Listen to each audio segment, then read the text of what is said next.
Dear students, आज का जो हमारा लेक्चर है वो है ज़ारबी असल की वज़ाहत। प्रीवियस लेक्चर के अंदर हमने ज़ारब को डिस्कस किया था, ज़ारब की तारीफ की और इसके उसका फार्मूला जो था उसको थोड़ा सा डिस्कस किया। ज़ारब एक ऐसा तदीसात होता है जो सरमायाकारी में जो इस चीज़ की वज़ाहत करता है कि सरमायाकारी में तब्दीली की वजह से कौमी आमदनी में कितनी तब्दीली वाक़ है। उसका जो फार्मूला होता है वो आपके पास होता है K is equal to delta Y over delta. अब अगर हमने ज़ारबी असर को देखा हो तो हम सपोज करते हैं कि एक आदमी के पास जो है वो 100 रुपये की सरमाया है, एक आदमी जो है वो 100 रुपये की इन्वेस्टमेंट करता है। एक आदमी की जो सरमाया करेंगे जो तब्दीली हुई है वो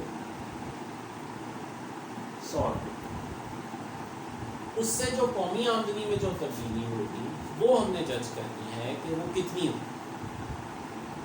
जब उसने 100 रुपये इन्वेस्ट किया या खर्च किया तो दूसरे आदमी की जो इनकम थी वो भी 100 बनी। दूसरे आदमी की जो इनकम थी वो भी 100 बनी। जब 100 रुपये इन्वेस्ट किया, जब ये खर्च किया तो दूसरे आदमी की वो पहली इनकम बनी। अब सपोज करें उस आदमी का जो मिलाने सर्फ जो था वो था 1/2। अब ये जो 1/2 है ये इस चीज़ की वजाहत कर रहा है कि सारफ जो है अपनी आमदनी में से आधा हिस्सा जो है वो खर्च कर रहा है और आधा हिस्सा जो है वो बचा रहा है। अब वो जब अपना आधा हिस्सा खर्च करेगा तो मार्केट के अंदर मज़ीद जो डिमांड होगी वो करिए होगी, मज़ीद लोगों की आमदनियों के अंदर जो है वो तब्दीली है। जैसे सी वाई आपके स्मॉल सी आ गया 1/2 मल्टीप्लाई आमदनी कितनी है ये आ गया। तो फर्स्ट टाइम 100, सेकेंड टाइम कितना आ गया आपके पास 50। उसने 50 रुपये खर्च किए। जब 50 रुपये खर्च किए तो ये थर्ड पर्सन की जो थी वो इनकम है। तो सपोज करें थर्ड पर्सन की जो इनकम है उसका भी मिलाने सर में 1/2 है तो वो उसमें से 25 रुपीज़ जो होगा वो खर्च करेगा और 25 रुपीज़ जो है बचा इन्वेस्ट करेगा। तो इसका मतलब है कि पहले आदमी की इनकम 100, दूसरे की 50, तीसरे की 25। जब इसको वो खर्च करेगा तो अगर मिलाने सर जो है उसका भी 1/2 है तो ये बन गया 12.5। और इसी तरह से जब उसने 12.5 उसमें से इतने पैसे जो थे वो खर्च किए तो आगे नेक्स्ट आदमी की जब इनकम ये बनी है तो उसका भी मिलाने से सपोज करते हैं इतना ही है।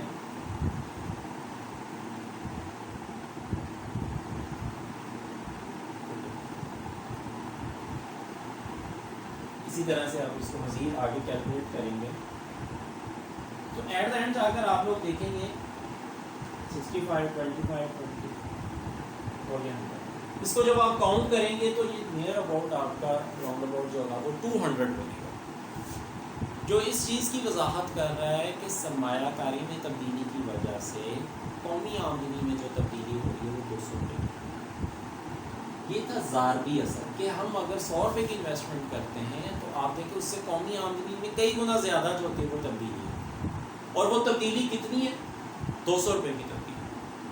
इसको हम ज़ारब का जो फार्मूला है उसके ज़रिए भी निकाल सकते हैं। फार्मूला होता है K is equal to 1/1 minus MPC 1/1 minus. अब यहाँ पर हमने सपोज किया है कि MPC जो था वो लोगों का 1/2 है। ये बन गया आपके पास 1/1/2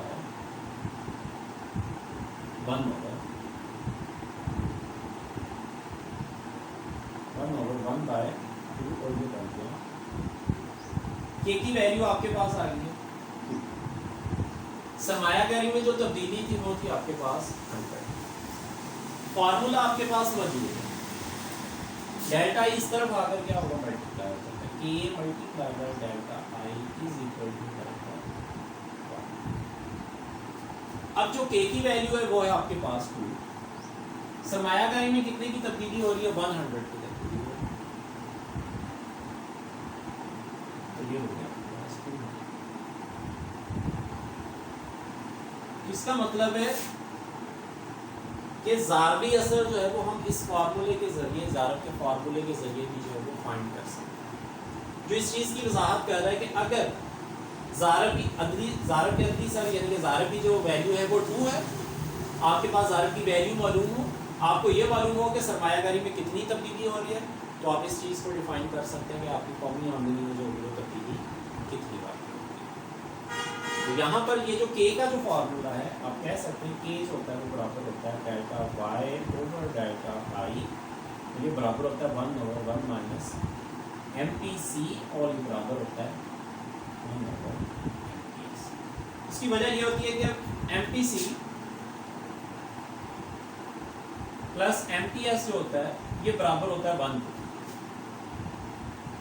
आप MPS को उधर ले जाए या MPC को उधर ले जाए, तो ये बन जाएगा MPS is equal to 1 minus MPC। तो ये बन गया 1 माइनस MPC की जगह पर आप 1/MPS भी जो है वो लिख सकते हैं। ये था आपके पास ज़ारबी असर की वज़ाहत। उसके बाद आपके पास आ जाता है, नेक्स्ट है आपके पास इसके मफरूज़ात, नज़रिया ज़ारब के जो है वो कुछ मफरूज़ात हैं आपके पास।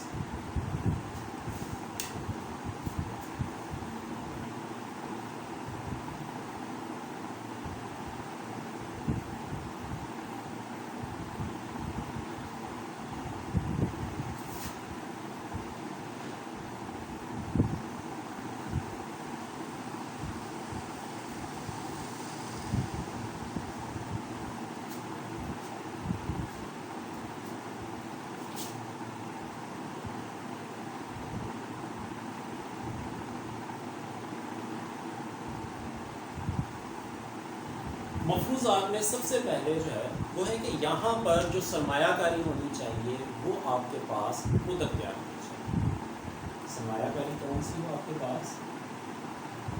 खुद अख्तियार, आई बराबर है आई नॉट। ऐसी सरमायाकारी जो आपके पास आमदनी में तब्दीली की वजह से तब्दील ना हो, खुद अख्तियार हो, हर हालत में आपको करनी पड़े, वहाँ पर ये जो होगा वो आपको कंडीशन जो होगी वो नजर आएगी। और यहाँ पर अगर जब सरमायाकारी में सेकंड है, अगर सरमायाकारी में तब्दीली वाक़या होती है आपके पास, तो हम देखते हैं कि उससे कौमी आमदनी में जो होता है वो कई गुना ज़्यादा जो होती है वो तब्दीली भी वाक़या होती है। और थर्ड में आ जाता है, और ये ज़रूरी नहीं होता